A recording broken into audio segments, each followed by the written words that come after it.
So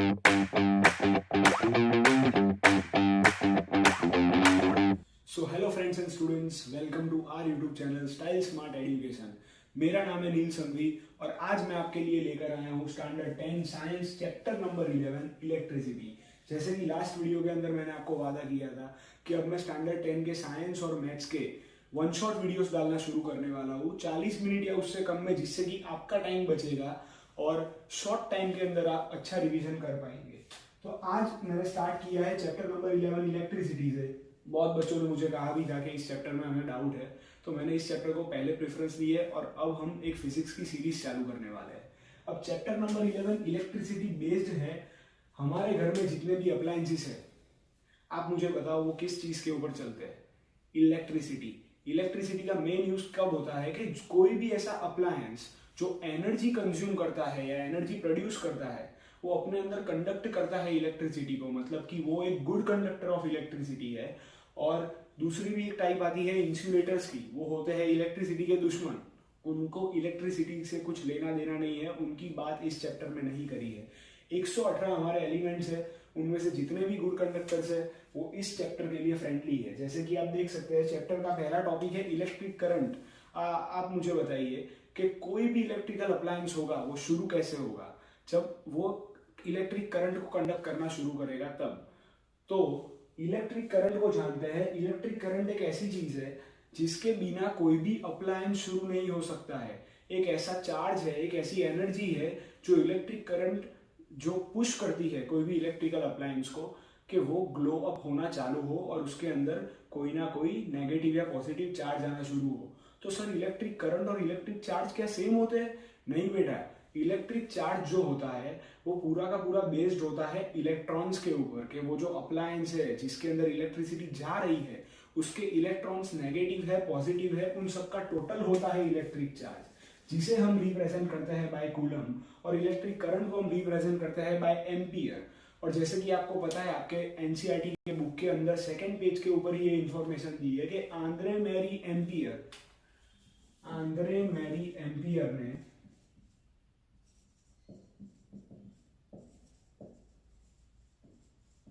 electric current के ऊपर बहुत चीजों का ज्ञान दिया था और इसलिए उन्होंने उसकी जो एसआई यूनिट है वो भी अपनी सरनेम पे रख दी, एम्पियर।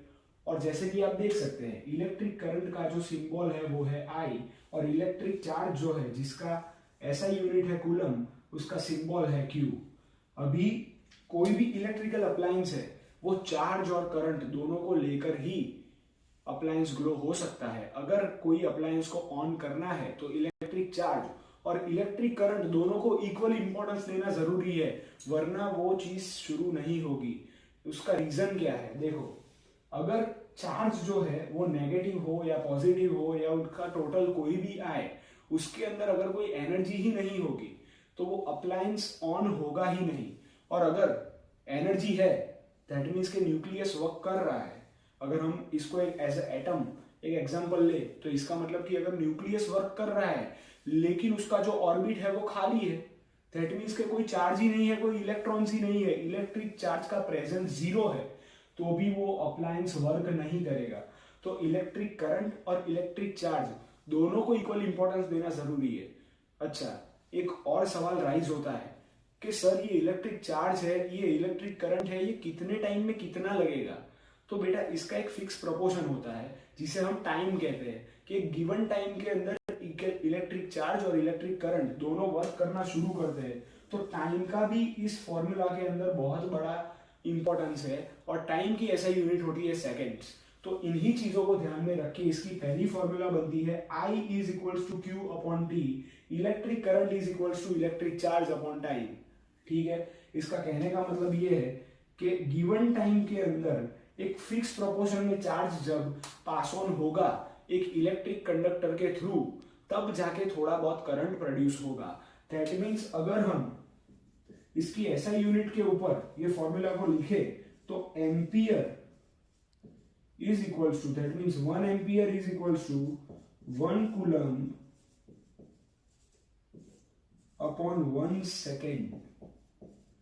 मतलब कि 1 कूलम का चार्ज जब 1 सेकंड में एक अप्लायंस के अंदर डाला जाएगा तो 1 एम्पियर का करंट प्रोड्यूस होगा। ठीक है, इतना पता चला। इसके बाद इस चैप्टर के अंदर एक दूसरा टॉपिक दिया है, electric potential difference. Electric potential difference.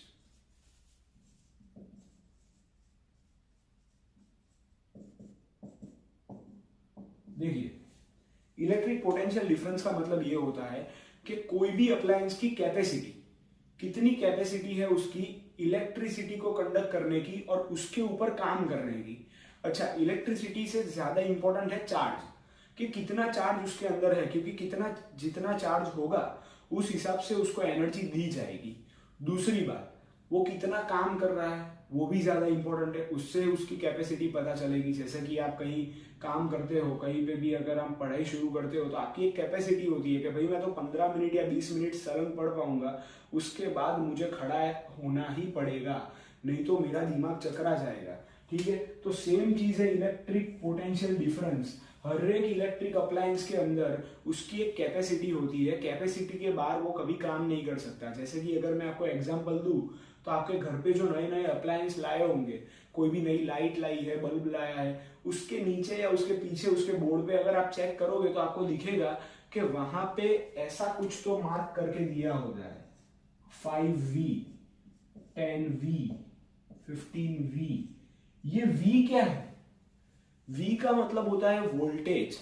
ये वर्ड आपने बहुत बार सुना भी होगा, वोल्टेज। बेटा, वोल्टेज का मतलब होता है पोटेंशियल डिफरेंस। वोल्टेज का मतलब होता है capacity of an appliance to work. अभी कोई भी अप्लायंस काम करेगा उसकी कैपेसिटी के अंदर, कैपेसिटी के बाहर उसकी काम करने की कोई ताकत ही नहीं है। तो अभी उसकी कैपेसिटी कितनी है वो हमें पता चलेगा उसके वोल्टेज के ऊपर। और वोल्टेज आपको पीछे दिखा ही होगा, मतलब लिखा हुआ ही है, 5 volt, 10 volt, 15 volt. In range के अंदर नॉर्मल इलेक्ट्रिकल अप्लायंस आपको मिल जाएगा देखने के लिए। ठीक है। अच्छा, एक और चीज है कि जितना ज्यादा वोल्टेज उतना ज्यादा चार्ज और उतनी ही ज्यादा इलेक्ट्रिसिटी कंज्यूम होगी। दैट मीन्स हम ऐसा भी बोल सकते हैं कि voltage is directly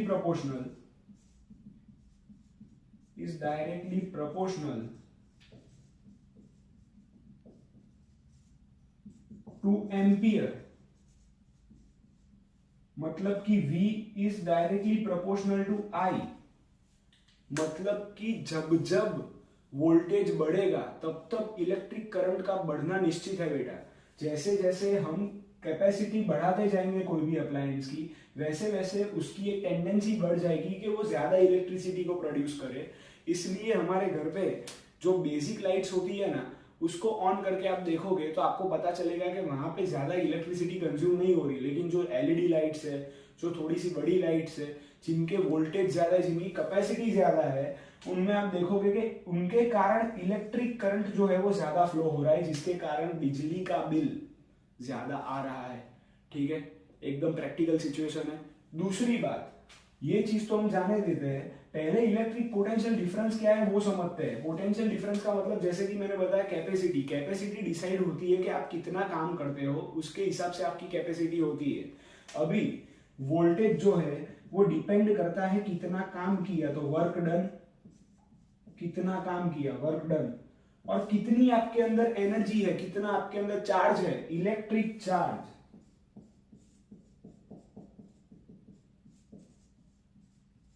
That means V is equals to W upon Q। W मतलब वर्क डन और Q मतलब electric charge, W upon Q। अच्छा सर, V का तो पता है कि V एक ऐसा यूनिट है पोटेंशियल डिफरेंस का, इलेक्ट्रिक चार्ज की ऐसा यूनिट है Q, जिसको हम कूलम भी बोलते हैं। ये वर्क डन क्या है बेटा? वर्क डन की एक ऐसा यूनिट होती है जो आपने लोअर स्टैंडर्ड से पढ़ा होगा, जूल्स, जूल्स अपॉन कूलम। अभी ये जूल्स, कूलम, एम्पियर, ये कोई नए वर्ड नहीं है, तो डिक्शनरी में सर्च मत करना, ये सारे साइंटिस्ट की सरनेम है। साइंटिस्ट की एक आदत है कि जो भी चीज फाइंड करेंगे सब कुछ अपने सरनेम पे रख देंगे। जैसे कि बहुत सालों पहले आपने देखा था, वो था न्यूटन। ठीक है, आइजैक न्यूटन, उसने ग्रेविटी के लिए कुछ ना कुछ ढूंढा था, लॉस ऑफ ग्रेविटी ढूंढी थी उसने। तो उसने अपने सरनेम पे उसका नाम रख दिया। तो ये पहले के जमाने में आदत थी उन लोगों की कि अपनी सरनेम के ऊपर वो कुछ ना कुछ नाम रख देते थे, तो इन्होंने जूल्स रखा है। अभी जूल्स रिप्रेजेंट करता है वर्क डन, कोई भी अप्लायंस कितना काम कर रहा है, कितनी कैपेसिटी के हिसाब से काम कर रहा है। तो voltage is equals to joules upon coulomb. तो ऐसा बोल सकते हैं कि पोटेंशियल डिफरेंस मतलब 1 volt is equals to 1 joule upon 1 coulomb. 1 joule का काम जब 1 कूलम के चार्ज के प्रेजेंस में होगा तब जाके 1 वोल्टेज की कैपेसिटी एक अप्लायंस अपने अंदर कंडक्ट करने लगेगा। ठीक है, तो ये एक एक्सप्लेनेशन, एक शॉर्ट एक्सप्लेनेशन था इलेक्ट्रिक करंट, चार्ज, टाइम और इलेक्ट्रिक पोटेंशियल डिफरेंस पे। अब हम आगे बढ़ते हैं इलेक्ट्रिक सर्किट के तरफ कि वो कैसे बनता है और कैसे वो मैनेज होता है। तो चलो बेटा अब आगे बढ़ते हैं इलेक्ट्रिक सर्किट के तरफ। जैसे कि आपको पता है कि कोई भी इलेक्ट्रिक अप्लायंस को चलने के लिए इलेक्ट्रिसिटी की जरूरत तो है, लेकिन उसे इलेक्ट्रिसिटी मिलती कहां से है बेटा? इलेक्ट्रिक सर्किट एक मेन सोर्स है इलेक्ट्रिसिटी का। कोई भी अप्लायंस को इलेक्ट्रिसिटी मिलेगी इलेक्ट्रिक सर्किट के थ्रू। अभी सर ये सर्किट होता गया है, देखो आपका घर है, आपकी वर्क प्लेस है, आपकी स्कूल है, आपके कोचिंग क्लासेस है, हर एक जगह पे जो लाइट चल रही है, जो अलग अलग अप्लायंसेस काम कर रहे हैं, ऊपर देखो तो फैन चल रहा है, एसी चल रहा है, ये सारी चीजें एक ही इलेक्ट्रिक सर्किट के थ्रू काम करती है और आपको पता भी नहीं है। इलेक्ट्रिक सर्किट एक ऐसी वायरिंग है जो कि नाइक्रोम वायर के ऊपर बेस्ड होती है। ये जो वायर जो होता है वो मटेरियल को हम नाइक्रोम बोलते हैं, नाइक्रोम वायर के ऊपर ये इलेक्ट्रिसिटी पूरी की पूरी बेस्ड होती है। और ये लोग करते क्या है कि इस नाइक्रोम वायर को इस तरह पूरे रूम में फिट करते हैं कि एक की स्विच से, मतलब एक स्विच दबाने से, जो कि आपका सॉकेट है, एक स्विच दबाने से सारे के सारे अप्लायंसेस काम करना शुरू कर देंगे, इलेक्ट्रिसिटी का फ्लो शुरू हो जाएगा। अब ये वर्क कैसे करता है एक स्केमेटिक डायग्राम के थ्रू हम समझते हैं। जैसे कि इधर एक की आपको दिख रही होगी, ये की स्विच के बीच में जो होल है वो रिप्रेजेंट कर रहा है कि ये क्लोज्ड की स्विच है। कैसी है? क्लोज्ड।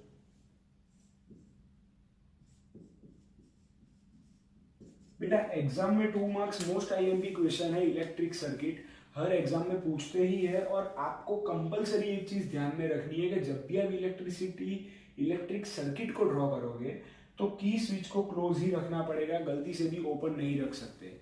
ये एक रूल है, क्योंकि हमें इलेक्ट्रिसिटी का फ्लो होते हुए नहीं दिखाना है, नहीं तो हमें ये भी दिखाना पड़ेगा कि बल्ब ये जो मैंने बनाया है वो ग्लो कर रहा है। अभी वो तो कहां से ही दिखाएंगे। ठीक है, तो आगे समझते हैं।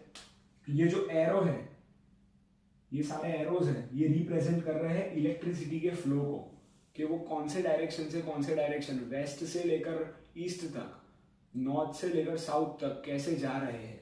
और आगे आप देखो तो यहाँ पे आपको एक ऐसा फिगर दिखेगा, ये रिप्रेजेंट करता है बैटरी को। अच्छा, अगर मैं इस फिगर को सिंगल बनाऊं तो मैं इसको सेल बोल सकता हूं, लेकिन अगर ऐसी दूसरी फिगर उसके साथ ही अगर मैं जोड़ दूं तो 2 सेल एक साथ मिल जाएंगे जिसको हम बैटरी बोलेंगे, because battery is composed of cells only, we know that. अब अगर हम आगे बढ़े तो आगे जाके सीधा काम आएगा अप्लायंस का। हमारा मेन अप्लायंस मैंने इधर बल्ब लिया है, और इधर आपको एक चीज दिख रही होगी, वोल्ट मीटर और एमीटर।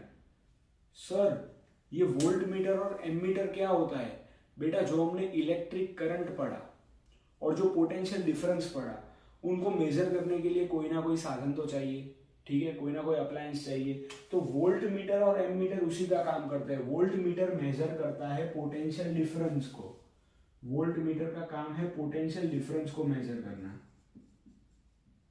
Measures potential difference. एक अप्लायंस की कैपेसिटी कितनी है, इसलिए आप ध्यान से देखो तो आपको पता चलेगा कि मैंने अप्लायंस लिया है बल्ब, और उसके आजू बाजू में ही मैंने उसके पैरेलल ही वोल्ट मीटर को ड्रॉ किया है, क्योंकि वोल्ट मीटर का काम है अप्लायंस की कैपेसिटी मेजर करना, ना कि इलेक्ट्रिक सर्किट की। और एमीटर का काम है इलेक्ट्रिक करंट को मेजर करना, इलेक्ट्रिक करंट। और इलेक्ट्रिक करंट जब भी एक इलेक्ट्रिक सर्किट के थ्रू जाता है तो सिर्फ वो किसी अप्लायंस से मीट नहीं करता, पूरे इलेक्ट्रिक सर्किट में जितनी भी वायरिंग है, नाइक्रोम वायर हो या कोई भी वायर हो, कोई भी कॉपर का वायर हो, हर एक वायर से वो मिलता है। इसलिए एमीटर को सर्किट के बीच में लगाना जरूरी है। और एक और चीज अगर आपने नोटिस करी हो तो यहाँ पे एक साइन है प्लस की, यहाँ पे माइनस की, सेम साइन इधर प्लस की है, इधर माइनस की है। मैंने लेफ्ट साइड प्लस बनाया है, राइट साइड माइनस बनाया है। अभी देखो बेटा, इसका कोई एक्स्ट्रा कंसेप्ट नहीं है। ऐसा जरूरी नहीं है कि आप लेफ्ट में प्लस बनाओ राइट में माइनस बनाओ। जरूरी ये है कि ये जो बैटरी है, बैटरी का पॉजिटिव टर्मिनल और आपने जो अप्लायंस के लिए मेजरमेंट के लिए जो इंस्ट्रूमेंट्स का यूज किया है जैसे कि वोल्ट मीटर और एमीटर, उनका पॉजिटिव टर्मिनल हमेशा अलाइन करना चाहिए। यहाँ पे प्लस का सिंबल है तो उससे एग्जैक्टली अलाइन होके वोल्ट मीटर में भी प्लस का सिंबल जा रहा है, उससे एग्जैक्टली सेम डायरेक्शन में एमीटर का भी प्लस का सिंबल जा रहा है। अच्छा, एमीटर का जो नेगेटिव सिंबल है वो बैटरी का नेगेटिव सिंबल है, मतलब अलाइन कर रहे हैं एक दूसरे से, मीट कर रहे हैं। इधर वोल्ट मीटर का जो नेगेटिव सिंबल है, जो नेगेटिव टर्मिनल है, वही बैटरी का भी नेगेटिव टर्मिनल उसी डायरेक्शन के अंदर अलाइन हो रहा है। तो ये चीज ध्यान में रखना बहुत जरूरी है। इसका भी एक रीजन है कि बैटरी क्या करती है, चार्ज प्रोवाइड करती है, और चार्ज प्रोवाइड करेगी तो अप्लायंस के लिए जो इंस्ट्रूमेंट का यूज हो रहा है उसका चार्ज भी उससे अलाइन होना चाहिए, तब जाके हमें प्रॉपर रिजल्ट्स मिलेंगे। तो ये सारी चीजों का ध्यान रखना जरूरी है जब भी आप इलेक्ट्रिक सर्किट को ड्रॉ करें। अच्छा, इलेक्ट्रिक सर्किट के अंदर एक दूसरा कंसेप्ट आता है रेजिस्टेंस। बेटा, रेजिस्टेंस वर्ड आपने बहुत सुना होगा, लेकिन इस चैप्टर में रेजिस्टेंस का इंपॉर्टेंस आपकी समझ से बहुत बाहर है और बहुत ऊपर है। इसके ऊपर एक अलग से लॉ बनाया गया है, ओम्स लॉ। जो साइंटिस्ट थे ओम, उन्होंने ओम्स लॉ बनाया है और ओम्स लॉ के अंदर उन्होंने स्टेट किया है कि resistance is equals to potential difference upon current. That means कि जितना पोटेंशियल डिफरेंस होगा उतना ही इलेक्ट्रिक करंट होगा, मतलब कि दोनों डायरेक्टली प्रोपोर्शनल होंगे। जो हमने पहले पढ़ा कि पोटेंशियल डिफरेंस और इलेक्ट्रिक करंट एक दूसरे से डायरेक्टली प्रोपोर्शनल होते हैं। तो जब वो दोनों प्रोपोर्शनल होंगे तो इसका मतलब क्या होगा कि एक अप्लायंस के लिए, एक इलेक्ट्रिक सर्किट के लिए, जब भी हम उसका पोटेंशियल डिफरेंस बढ़ा देंगे, जब भी उसको इंक्रीज कर देंगे, तो उसका इलेक्ट्रिक करंट अपने आप इंक्रीज होने लगेगा। अच्छा, कभी कभी क्या हो जाता है, पोटेंशियल डिफरेंस जैसे कि रिप्रेजेंट करता है कैपेसिटी को। अगर कैपेसिटी हद से ज्यादा बढ़ गई तो हद से ज्यादा इलेक्ट्रिक करंट भी आपको प्रोवाइड करना पड़ेगा। लेकिन कैपेसिटी नॉर्मल हुई और हद से ज्यादा इलेक्ट्रिक करंट अगर ट्रांसफर हो गया किसी अप्लायंस के अंदर, तो शॉर्ट सर्किट भी हो सकता है और कुछ नहीं तो आपकी जेब तो फटेगी। मेरा कहने का मतलब है कि इलेक्ट्रिसिटी का जो बिल है वो हद से ज्यादा आएगा। तो उस चीज को कंट्रोल करने के लिए रेजिस्टेंस का यूज किया जाता है, और रेजिस्टेंस के नाम में ही उसका मतलब है, रेजिस्टेंस का मतलब होता है रुकावट। किसी भी चीज में हम रुकावट लाए उसे हम रेजिस्टेंस बोलते हैं। सेम तरीके से जब भी हम करंट को फ्लो करने में रुकावट लाएंगे तब हम उसको रेजिस्टेंस से रिप्रेजेंट करेंगे। उसकी डेफिनेशन भी आप देख सकते हैं, barrier for excessive flow of current in an electric appliance. जैसे कि कोई भी इलेक्ट्रिक अप्लायंस है, कोई भी इलेक्ट्रिक सर्किट के थ्रू वो वर्क कर रहा है, तब उसके अंदर एक्सेसिव फ्लो ऑफ करंट ना हो तो, और वेस्टेज भी ना हो करंट का, और करंट साइकिल जो है वो, सर्किट साइकिल जो है वो कभी ब्रेक ना हो, वो अपना पाथ ब्रेक ना करे, उसके लिए बीच में रेजिस्टेंस डाला जाता है। रेजिस्टेंस का सिंबल कुछ ऐसा होता है, समथिंग लाइक दिस। ये रिप्रेजेंट करता है रुकावट को, एक बैरियर को। ये जो शेप है ये रिप्रेजेंट कर रहा है रुकावट को, बैरियर को, कि जब भी करंट उसके थ्रू पास ऑन होता है तब करंट सफर करेगा। करंट क्या करेगा, सफर करेगा। जो वो फुल स्पीड में जा रहा था उसकी स्पीड रुक जाएगी और वो बोलेगा कि नहीं अभी थोड़ा सा आराम कर लेते हैं, ठीक है। इससे हमें बेनिफिट क्या होगा कि करंट, एक अप्लायंस की जितनी कैपेसिटी थी उतना ही वो करंट लेने वाला था। जैसे कि 5 एम्पियर की सपोज करो कैपेसिटी है और 5 वोल्ट की कैपेसिटी है और 5 एम्पियर का करंट वो ले सकता है। अभी एक इलेक्ट्रिक सर्किट जिसका वायर बहुत स्ट्रांग है, जिसकी की स्विच, जिसकी बैटरी हद से ज्यादा स्ट्रांग है, और वो हमें प्रोवाइड कर रहा है 10 एम्पियर का करंट। भाई हमें तो 5 एम्पियर के करंट की जरूरत है, तो 10 एम्पियर का करेंगे क्या, बाकी के 5 का क्या करें। तो बाकी के 5 को रोकेगा कौन, वेस्ट होने से कौन रोकेगा, क्योंकि खर्चा तो उसका भी आने वाला है, ठीक है। वेस्ट तो वो भी होगा, वो भी एक एनर्जी है और एनर्जी को सेव करना बहुत जरूरी है। तो बाकी के 5 को रोकेगा resistance. So a barrier for excessive flow of current in an electric appliance is known as resistance. और इसी के ऊपर ओम्स लॉ बना है जो कहना चाहते हैं कि when electric potential difference is directly proportional to the electric current, कहने का मतलब है कि इलेक्ट्रिक पोटेंशियल डिफरेंस, कोई भी कैपेसिटी, कोई भी इलेक्ट्रिक अप्लायंस की कैपेसिटी जब डायरेक्टली प्रोपोर्शनल होती है उसके इलेक्ट्रिक करंट से, कि जितना वो इलेक्ट्रिक करंट बढ़ेगा उतनी ही वो पोटेंशियल डिफरेंस अपनी अपनी कैपेसिटी बढ़ाता जाएगा, या फिर जितनी कैपेसिटी ज्यादा होगी उसके हिसाब से इलेक्ट्रिक करंट को बढ़ाता जाएगा। तब एक रेजिस्टेंस प्रोवाइड किया जाएगा through the points of conductor, the resistance is produced. Resistance को डालना जरूरी है उस करंट को रोकने के लिए, बताने के लिए कि भाई कैपेसिटी हमारी इतनी है, उससे ज्यादा मत जाओ वरना वेस्टेज हो जाएगी। तो इसलिए रेजिस्टेंस प्रोड्यूस की जाती है। उसकी एसआई यूनिट का सिंबल कुछ ऐसा है, इसको कहते हैं ओम। ये जो सिंबल है थोड़ा सा बल्ब टाइप सिंबल है, अभी इसका नाम ओम दिया गया है। तो हम ऐसा बोल सकते हैं 1 ohm is equals to 1 voltage upon 1 ampere, मतलब कि 1 वोल्ट की कैपेसिटी 1 एम्पियर के करंट को जब लेके जाती है तब एक रेजिस्टेंस, 1 ओम का रेजिस्टेंस लगाना हद से ज्यादा जरूरी है। ठीक है, तो ये रिप्रेजेंट करता था ओम्स लॉ को, जो कि डायरेक्ट कनेक्ट करता है इलेक्ट्रिक सर्किट को। क्योंकि अब जो आगे टॉपिक आने वाला है रेजिस्टिविटी, उसके अंदर आपको स्टेट करेंगे कि इलेक्ट्रिक सर्किट के अंदर रेजिस्टेंस का होना कितना जरूरी है और उससे क्या क्या फर्क आता है। तो चलिए आगे बढ़ते हैं। तो चलो बेटा अभी आगे बढ़ते हैं रेजिस्टिविटी की तरफ। जैसे कि हमें पता है रेजिस्टेंस का मतलब क्या होता है, रुकावट। सेम चीज हमें रेजिस्टिविटी भी बता रही है। जैसे कि कोई वायर होता है, कोई भी कंडक्टर होता है, उसकी थिकनेस, उसकी ब्रॉडनेस, उसकी लेंथ, वो सारी चीजें डिफर करती है। तो वैसे ही रेजिस्टेंस भी हर एक वायर के अंदर, हर एक कंडक्टर के अंदर डिफर करती है। हर एक कंडक्टर के अंदर वो अलग अलग रिजल्ट्स देगी। ऐसा जरूरी नहीं है कि हर अप्लायंस के अंदर रेजिस्टेंस सेम अप्लाई हो। कभी कभी रेजिस्टेंस ज्यादा लगाना पड़ता है as per the flow of current, और कभी कभी कम भी लगाना पड़ता है। तो इसलिए आप रेजिस्टिविटी की डेफिनेशन भी देख सकते हो।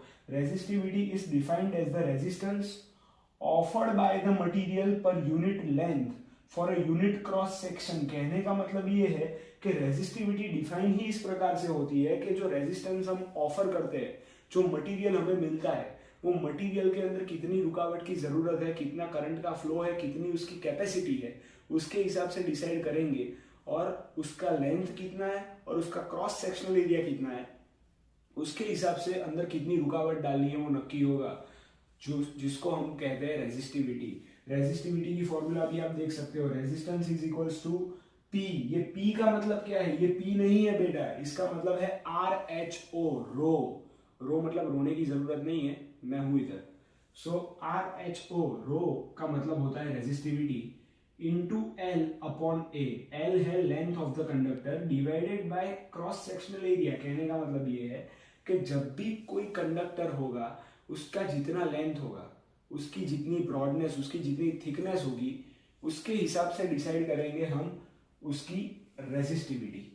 उसके हिसाब से उसकी रेजिस्टिविटी डिसाइड होगी। और इसलिए हमने रेजिस्टिविटी की ऐसा यूनिट भी ओम मीटर रखी है। ओम मीटर का मतलब क्या कि रेजिस्टेंस को हम ओम कहते थे, कितनी रुकावट है, ओम मीटर कितने लेंथ की रुकावट है, कितने लेंथ का कंडक्टर है जिसके अंदर रुकावट है। तो रेजिस्टिविटी और रेजिस्टेंस में ये डिफरेंस है। और हाँ बेटा, रेजिस्टेंस और रेजिस्टिविटी के बीच का difference 3 marks most IMP question है, इस चैप्टर में से बोर्ड्स में पूछ सकते हैं। अभी हमें ये पता चल गया कि रेजिस्टेंस क्या है, रेजिस्टिविटी क्या है, लेकिन रेजिस्टेंस को लगाते कैसे है। कोई भी इलेक्ट्रिक सर्किट के अंदर कोई भी सर्किट वर्क करेगा तो उसके अंदर इलेक्ट्रिसिटी का फ्लो तो होगा ही। अभी इलेक्ट्रिसिटी के फ्लो के अंदर एक चीज हमने जान ली है कि अगर वो हद से ज्यादा होगा तो वो हमारे लिए बेनिफिशियल है ही नहीं, क्योंकि एक तो वेस्टेज ऑफ एनर्जी, दूसरा वेस्टेज ऑफ मनी, खर्चा भी बढ़ जाएगा, इलेक्ट्रिसिटी का बिल भी बढ़ जाएगा। इसलिए रेजिस्टेंस को 2 फॉर्म के अंदर लगाया जाता है, पैरेलल फॉर्म और सीरीज फॉर्म। और इसके अंदर आपको वेरिएशंस 110% देखने को मिलेंगे। दोनों फिगर्स आप देख सकते हो। सीरीज का सर्किट जो है उसके अंदर फर्क इतना है कि सर्किट जैसा नॉर्मल होता है वैसा ही है, लेकिन जो रेजिस्टेंस है वो सीरीज में लगे, और पैरेलल वाले में रेजिस्टेंस पैरेलल में लगे। अच्छा, फर्क क्या है बेटा? फर्क कुछ नहीं है, डिपेंड करता है कि आपने जो वायर का यूज किया है, आपने जो अप्लायंस का यूज किया है, उसके अंदर कितने रुकावट की जरूरत है। अच्छा, सीरीज के अंदर एक ड्रॉबैक है, जो बहुत बड़ा ड्रॉबैक है, जो पैरेलल में आपको देखने को मिलता ही नहीं है। जैसे कि सपोज करो कि ये रेजिस्टर सीरीज में है, अभी ये सीरीज में है, तो बीच में कोई वायर आके काट दे, तो एक जो पैनल थी जो सीधी जा रही थी उसके अंदर एक ब्रेक पॉइंट आ जाएगा, एक ब्रेक इवन पॉइंट आ जाएगा, तो उस पॉइंट को हम ब्रेक इवन पॉइंट बोलेंगे, ब्रेक इवन पॉइंट।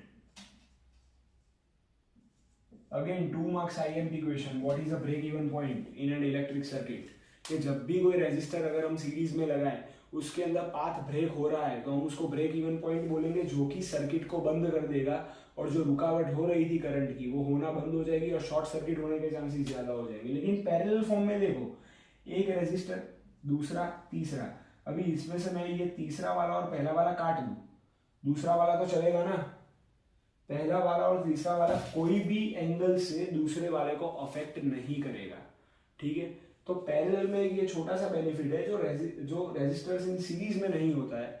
तो आगे हम जानेंगे डिटेल में कि दोनों का फॉर्मूला बेस्ड कैसे होता है, फॉर्मूला बेस्ड फंक्शंस कैसे होते हैं, ठीक है। अब बात करते हैं रेजिस्टर इन सीरीज और रेजिस्टर इन पैरेलल्स की। अब रेजिस्टर को इन दो फॉर्म में लगाएंगे तो फर्क क्या आएगा, जैसे कि आप देख सकते हैं एक स्कीमेटिक डायग्राम दिया है इलेक्ट्रिक सर्किट का, जिसके अंदर रेजिस्टर्स को सीरीज के अंदर लगाया है। एक चीज अगर आपने डिफरेंट नोटिस करी हो तो हर एक रेजिस्टर के लिए इंडिविजुअल वोल्ट मीटर मैंने बनाया है। इसका रीजन क्या है बेटा, रेजिस्टर जब सीरीज में होते हैं ना तब रुकावट हद से ज्यादा बढ़ जाती है, एक के बाद एक के बाद एक, पैरेलल नहीं लेकिन सीरीज के फॉर्म में सीधी लाइन में रुकावट आती है, सीधी लाइन में रेजिस्टेंस आता है। तो इसके कारण पोटेंशियल डिफरेंस मतलब कि कैपेसिटी जो होता है ना कंडक्टर की कैपेसिटी और नाइक्रोम वायर की कैपेसिटी, तीनों के अंदर, दोनों के अंदर थोड़ा बहुत इफेक्ट आता है। तो सबके पोटेंशियल डिफरेंस अलग अलग हो सकते हैं, ऐसा हम मान के चलेंगे। दूसरी एक बात, अगर ये तीनों रेजिस्टर्स जो है इन तीनों के पोटेंशियल डिफरेंस को मैं प्लस करूं तो पूरे इलेक्ट्रिक सर्किट में कितना पोटेंशियल डिफरेंस है मुझे मिल जाएगा, क्योंकि अभी के लिए हमारा मेन अप्लायंस क्या है, रेजिस्टर, जो कि हमें प्रोवाइड क्या कर रहा है, रेजिस्टेंस। उसकी कैपेसिटी कितनी है उसका टोटल करेंगे तो पूरे के पूरे सर्किट की कैपेसिटी कितनी हमें मिलने वाली है, ठीक है, वो तो बहुत ऑब्वियस है। इसलिए मैंने फॉर्मूला में लिखा है V is equals to V1 plus V2 plus V3। That means के potential difference of the whole circuit is equals to potential difference 1 plus 2 plus 3। अभी अगर हम ओम्स लॉ को याद करें बेटा, R is equals to V upon I इस side transfer जाएगा तो V is equals to IR। तो क्या मैं इधर V की जगह पे IR लगा सकता हूं, क्यों नहीं, हाँ लगा सकता हूं, तो मैंने लगा दिया। IRS बेटा ये S रिप्रेजेंट करता है सीरीज को, रेजिस्टर इन सीरीज तो RS, रेजिस्टर इन पैरेलल तो RP, ऐसा मैंने लिखा है। So IRS is equals to IR1 plus IR2 plus IR3। अच्छा ये तीन I कॉमन में निकलेंगे और इधर भी I है, I कट हो जाएगा LHS RHS के रूल के हिसाब से, जो कि आपको पता ही है। तो RS is equals to R1 plus R2 plus R3। इससे एक और चीज प्रूव हो गई कि रेजिस्टेंस जब सीरीज में हो और जितने भी रेजिस्टर्स लगाए हैं सबके सब अगर सीरीज में है, उन सबके रेजिस्टेंस को अगर आप ऐड कर दो ना बेटा तो पूरे इलेक्ट्रिक सर्किट या फिर पूरे अप्लायंस का टोटल रेजिस्टेंस आपको मिल जाएगा। तो ये कंसेप्ट है रेजिस्टर इन सीरीज का। आगे बढ़ते हैं रेजिस्टर इन पैरेलल के फॉर्म में। पैरेलल में एकदम सिंपल कैलकुलेशन होता है, वोल्ट मीटर सबके लिए सेम रहेगा क्योंकि सब एक के ऊपर एक है, तो सबका पोटेंशियल डिफरेंस सेम ही आने वाला है, बट ऑब्वियस है। लेकिन बेटा पोटेंशियल डिफरेंस सेम आएगा लेकिन एडअप तो होता जाएगा ना, इतने ज्यादा रेजिस्टर्स है तो उनका कोई ना कोई तो इफेक्ट आना चाहिए ना। इफेक्ट ये करेगा करंट पे ये इफेक्ट करेगा कि 1 2 3 पोटेंशियल डिफरेंस, भले कैपेसिटी सेम है लेकिन करंट तो तीनों के थ्रू पास ऑन हो रहा है, तो तीनों के थ्रू जो करंट पास ऑन हो रहा है उसे प्लस करेंगे तो पूरे अप्लायंस का या पूरे इलेक्ट्रिक सर्किट का हमें टोटल करंट मिल जाएगा। That's why I is equals to I1 plus I2 plus R3। अच्छा यहाँ पे भी ओम्स लॉ तो अप्लाई हो ही सकता है एक तरीके से देखने जाए तो। R is equals to V upon I formula है, I को इस साइड लेके जाए, R को नीचे ला दे, I is equals to V upon R हो जाएगा। तो जहां पे मैंने I लिखा है वहां पे मैं V अपॉन RP लिख सकता हूँ। RP stands for resistor in parallel, मैंने आपको बताया। So V upon resistor in parallel is equals to V upon R1 plus V upon R2 plus V upon R3। Same चीज जो यहाँ पे हुई थी वही इधर होगा, V और इधर V कॉमन में निकल जाएगा, कट हो जाएगा और आंसर आएगा 1 upon RP is equals to 1 upon R1 plus 1 upon R2 plus 1 upon R3। इसका मतलब ये कि रेजिस्टर इन पैरेलल्स और रेजिस्टर इन सीरीज के अंदर सिर्फ एक रेसिप्रोकल का फर्क है और वो चीज हम डिफर कर भी सकते हैं। जैसे कि अगर आप इस स्कीमेटिक डायग्राम को देखें तो पैरेलल में रेजिस्टर्स दिए हैं, तो उसको हम ऐसा रिप्रेजेंट कर सकते हैं कि वो अगर रेसिप्रोकल में होंगे तो भी एक ऊपर एक ही होंगे, तो इस हिसाब से हम याद भी रख सकते हैं। अच्छा, अभी रेजिस्टर इन पैरेलल और रेजिस्टर इन सीरीज की तो बात हो गई, लेकिन कभी कभी क्या है कि ये सारी बातों में हम भूल जाते हैं सबसे मेन चीज, वो है सेफ्टी। और सेफ्टी मेजर्स को ध्यान में रखने के लिए heating effect of electric current और उसकी पावर के बारे में पढ़ना जरूरी है। तो चलो आगे बढ़ते हैं। अब हम बात करते हैं heating effect of electric current की, जिसे हम जूल्स हीटिंग इफेक्ट भी कहते हैं। अच्छा, हीटिंग इफेक्ट है क्या? हीटिंग इफेक्ट का नॉर्मल मतलब होता है इलेक्ट्रिकल एनर्जी जब थर्मल एनर्जी के अंदर कन्वर्ट हो जाती है। थर्मल एनर्जी जो ज्यादा एनर्जी को क्रिएट करती है, तो जब इलेक्ट्रिकल एनर्जी थर्मल एनर्जी में कन्वर्ट होगी, when current flows through a conductor, के जब कोई कंडक्टर के थ्रू करंट फ्लो होगा और इलेक्ट्रिकल एनर्जी के अंदर थोड़ा बहुत चेंज होगा, उससे क्या होगा, एक हीट हद से ज्यादा बढ़नी शुरू हो जाएगी। इलेक्ट्रॉन्स का जो कोलाइजन हो रहा है अलग अलग एटम्स के साथ, जो हिंड्रेंस बीच में क्रिएट हो रहा है, ठीक है, उसके कारण क्या होगा, जो हम वर्ड नॉर्मली यूज करते रहते हैं घर में, शॉर्ट सर्किट, ठीक है, उससे भी हीट प्रोड्यूस होती है। वो क्या है, एक इलेक्ट्रॉन्स का कोलाइजन है। तो सेम चीज हो रही है, when current flows through a conductor causing it to a heat due to electron collisions with atoms increasing atomic vibration, के उससे क्या होगा, एटॉमिक वाइब्रेशन थोड़ा सा बढ़ जाएगा, जिसके कारण हीटिंग इफेक्ट बढ़ने वाली है। और वो clear, for example electric bulb है, पहले के जमाने के बल्ब आते थे, हेलोजन बल्ब्स, फूट जाते थे जरा सी भी हीटिंग इफेक्ट हो तो। आयरन है, इलेक्ट्रिक आयरन, फ्यूज है, एटसेट्रा। अभी हीटिंग इफेक्ट है क्या? हीट का मतलब एक तरह की एनर्जी हुई, ठीक है। एक एनर्जी कब प्रोड्यूस होती है, जब एक पावर एक गिवन टाइम के अंदर प्रोड्यूस होना शुरू होता है। कि एक इलेक्ट्रिक पावर जो होता है वो एक गिवन टाइम के अंदर हमें प्रेजेंट होना शुरू हो रहा है, उसे हम क्या बोलते हैं, एनर्जी कहते हैं। तो एनर्जी की जगह पे हम हीट भी लिख सकते हैं, तो heat is equals to P into T, power into time, H is equals to power into time. अच्छा, पावर की एक अलग से फॉर्मूला है, potential difference multiply by current. अच्छा, यही क्यों है, मैं दिखा दूँ आपको। देखो, पोटेंशियल डिफरेंस रिप्रेजेंट करता है कैपेसिटी को, इलेक्ट्रिक करंट है जो एनर्जी प्रोवाइड कर रहा है। तो अभी कैपेसिटी और एनर्जी दोनों को मिला दो तो पावर बन जाएगी। अच्छा, पावर क्या, वी आई है, मतलब potential difference into current formula है, तो मैं पी की जगह पे वी आई लिख सकता हूं। तो H is equals to V I T, also V is equals to I R by Ohm's law. अगर हम ओम्स लॉ की बात करें तो v is equals to I R आएगा, तो मैं v की जगह पे आई आर लगा सकता हूं। h is equals to I R into I T, दो आई एक साथ मल्टीप्लाई में चले गए, i into I square. So h की फॉर्मूला जो आपकी एनसीईआरटी टेक्स्ट बुक्स के अंदर दी है, I square R T, current का square multiply by resistance multiply by time. ये आपके हीटिंग इफेक्ट की फॉर्मूला है कि जब करंट ओवरडोज हो जाएगा, स्क्वायर, और उसके अंदर रुकावट भी है, और एक गिवन टाइम के अंदर ये दोनों चीज एक साथ हो रही है, ठीक है, दोनों अपोजिट चीजें एक साथ हो रही है, तो हीटिंग इफेक्ट का आना तो बनता है, ठीक है, और हीटिंग इफेक्ट होगी ही होगी। तो बेटा आगे बढ़ते हैं इस चैप्टर के लास्ट टॉपिक पे, इलेक्ट्रिक पावर। जैसे कि आप देख सकते हैं, the rate at which the electrical energy is transferred और कन्वर्टेड, कि ऐसा एक रेट जिसमें कोई भी इलेक्ट्रिकल एनर्जी है जो एक जगह से दूसरी जगह पे ट्रांसफर हुई है या फिर कोई कन्वर्जन प्लेस हुआ है, तो हीटिंग इफेक्ट होगी, उसी को हम पावर बोलेंगे, ठीक है। इलेक्ट्रिक पावर, उसका ऐसा यूनिट है वॉट, WATT, वॉट। अभी उसके फॉर्मूला की डेरिवेशन इधर दी है, जैसे कि हमने heating effect of electric current में देखा, पावर की फॉर्मूला थी VI का मतलब है potential difference multiply by electric current by Ohm's law. हम ऐसा भी बोल सकते हैं कि potential difference is equals to I R. तो जहां पे V था उसकी जगह मैंने आई आर लगा दिया, आई आर इंटू आई बन गया आई स्क्वायर आर, ठीक है। तो पावर और हीटिंग इफेक्ट में बस इतना ही फर्क है कि हीटिंग इफेक्ट में आगे टी आ जाता है। टी का मतलब क्या है, टाइम, कि वो एक पर्टिकुलर टाइम में होना चाहिए। अगर लेकिन कोई टाइम का बैरियर ना हो तो हम उसे पावर बोलेंगे। तो पावर और heating effect are quite similar to each other. So I square R, P is equals to V into I, as per Ohm's law फिर से I is equals to V upon R भी होगा। तो तो उसकी जगह मैंने v अपॉन आर लगा दिया, v into V square upon R, दूसरी एक फॉर्मूला बन गई। तो ऐसे अगर हम डेरिवेट करते जाए तो बहुत सारी फॉर्मूलाज और भी बन सकती है, ठीक है। ये थोड़ी इंपॉर्टेंट वाली थी, मैंने लिखवा दी। एक दूसरा यूनिट है किलो वॉट आवर। अभी देखो इसका ऐसा यूनिट है वॉट। अगर इसको थोड़ा सा, जैसे कि हम बोलते हैं कि एक जगह से दूसरी जगह जाना हो, ऐसा यूनिट हम क्या लेते हैं, मीटर, लेकिन थोड़ा लंबा डिस्टेंस हो तो किलोमीटर। वैसे ही पावर का ऐसा यूनिट है वॉट, लेकिन अगर हद से ज्यादा पावर हो तो kilowatt. Kilowatt hour का मतलब क्या होता है कि एक घंटे के अंदर कितनी पावर कंज्यूम हुई है, 1 किलो वॉट आवर। डेफिनेशन देखते हैं, certain amount of electrical energy consumed in 1 hour, मतलब कि इलेक्ट्रिकल एनर्जी जितनी भी है एक घंटे में कितनी यूज हुई है, उसे हम 1 किलो वॉट आवर बोल सकते हैं। अच्छा, इसको डेरिवेट करें तो हमें पता चलेगा, किलो वॉट को वॉट में कन्वर्ट करें तो 1000 वॉट्स आएंगे, ठीक है।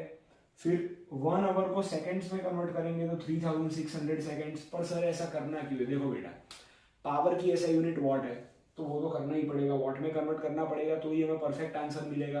दूसरी बात, टाइम की ऐसा यूनिट है सेकंड्स, तो जो जिसकी ऐसा यूनिट है उसके हिसाब से चले तो हमें आंसर एकदम श्योरिटी के साथ मिलेगा। तो 1000 watt into 3600 seconds, so 36 lakh joules. और अगर इसको हम केमिकल फॉर्मूला बेस्ड इक्वेशन में अगर फॉर्म करें तो 5 जीरोस है तो 10⁵, और इधर डेसिमल पॉइंट रखना जरूरी है, तो एक जीरो उधर ट्रांसफर होगा, 5 + 1 6, 3.6 इंटू 10⁶ जूल्स, इतना 1 किलोवाट आवर का वैल्यू निकलेगा, ठीक है। तो आज के लिए इतना रखते हैं। मुझे पता है वन शॉट वीडियोस के अंदर मैंने अभी तक आपके सम्स, इंपॉर्टेंट सम्स, फिर इंपॉर्टेंट क्वेश्चंस, वो सब आज के वीडियो में मैंने नहीं लिया है, लेकिन 40 मिनट के अंदर जितना कवर हो सकता था उतना मैंने कवर किया। और मेरा मेन गोल तो बेटा आपको पास करवाना है। ये वीडियोस ऐसे बच्चों के लिए है जिन्होंने पूरे साल कुछ नहीं किया और एंड मोमेंट में 2-2 घंटे के वीडियो देख के वो सो जाते हैं, इसलिए मैंने ये वीडियो बनाया है। और बेटा फिर भी अगर आपको इंपॉर्टेंट क्वेश्चंस और इंपॉर्टेंट सम्स इस चैप्टर के चाहिए तो मैं यूट्यूब पे अवेलेबल करवा दूंगा ये करवा के, ठीक है, कोई टेंशन नहीं है। और आज के लिए इतना रखते हैं। अगर ये वीडियो थोड़ा भी इंफॉर्मेटिव लगा हो और थोड़ी सी भी हेल्प हुई हो तो चैनल को सब्सक्राइब करो और बेल आइकन को दबाना मत भूलना फॉर मोर न्यू अपडेट्स। और अगर सब्सक्राइब नहीं करना है तो अपने किसी एक फ्रेंड को शेयर जरूर कर देना, क्या पता उसको थोड़ी सी हेल्प हो जाए, ठीक है। Thank you.